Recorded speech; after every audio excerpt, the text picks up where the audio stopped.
Hello, I'm Keith Nelson, Sakakawea District Superintendent. Today we continue our journey in this season of Lent by looking at another dimension of Jesus' ministry shared with us in Adam Hamilton's book, The Way, Walking in the Footsteps of Jesus. Chapter 2, which I'm focusing on, speaks of the healing ministry of Jesus, which represents one of the significant ways that Jesus connects with people. Now, in each of the first three Gospels, Matthew, Mark, and Luke, Jesus' first miracle involves a healing. In Matthew, Jesus heals a leper. In Mark and Luke, Jesus heals a man with an evil spirit. Then both stories say that immediately Jesus goes to Peter's home, where he heals Peter's mother-in-law, who has been ill. And if that isn't enough for one day's work, then Mark and Luke take it further and say that after healing Peter's mother-in-law, people bring the sick and the demon-possessed to Jesus, and the story says he heals them. This shows, I believe, the compassion that Jesus had for those who were hurting, who were less than whole, and those who were on the edge of society. But it also expresses the value that sometimes the best way or the first step in connecting with people and sharing or showing God's love to them is to care for a need or a hurt that the person is experiencing in life. As you read through any of the Gospels, it becomes so apparent that Jesus truly cared for people, those he encountered along the way as he traveled. It didn't matter what their religious affiliation or nationality was, or whether they were male or female, young or old. All that mattered was that these were people, God's people, and all of them had value in Jesus' eyes. Just a couple of weeks ago, I purchased a new file cabinet for my office in Bismarck. When I got it home and out of the box, I discovered it was damaged. There were 3 places it was dented, but the cabinet was still usable.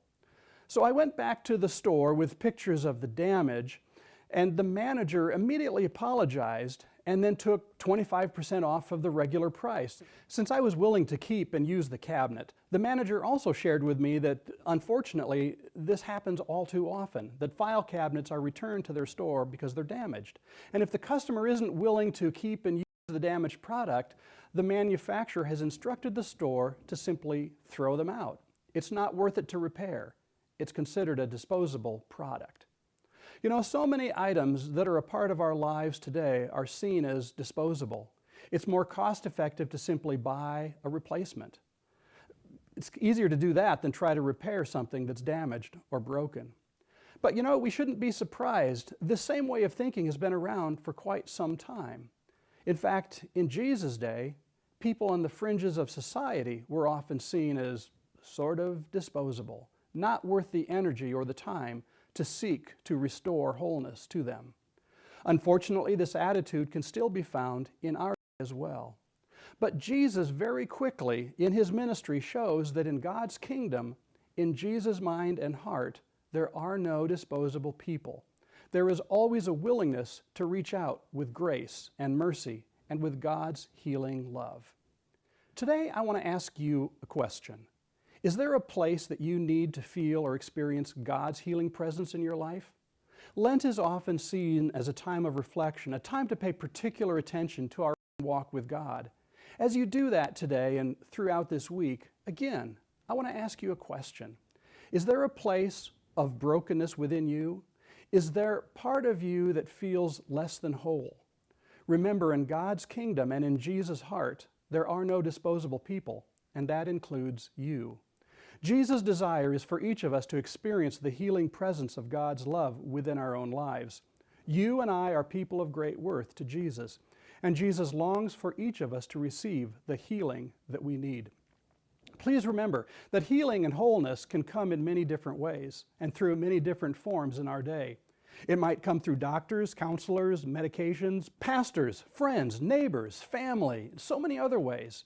But in our brokenness, Jesus' desire for us is that of healing. Finally, I want to leave you with this thought. In the midst of receiving the healing that you need, keep in mind that you just might be the presence of Jesus to bring healing to someone that crosses your path in this ongoing journey of life and faith. The journey is before us. Let's each seek to walk in the footsteps of Jesus today and every day. Would you please pray with me? God, Open up our hearts and our minds and our souls to receive the healing that we need. We thank you that you are a God of healing, a God of new beginnings. Strengthen us for the journey ahead as we walk along the way with you. Amen.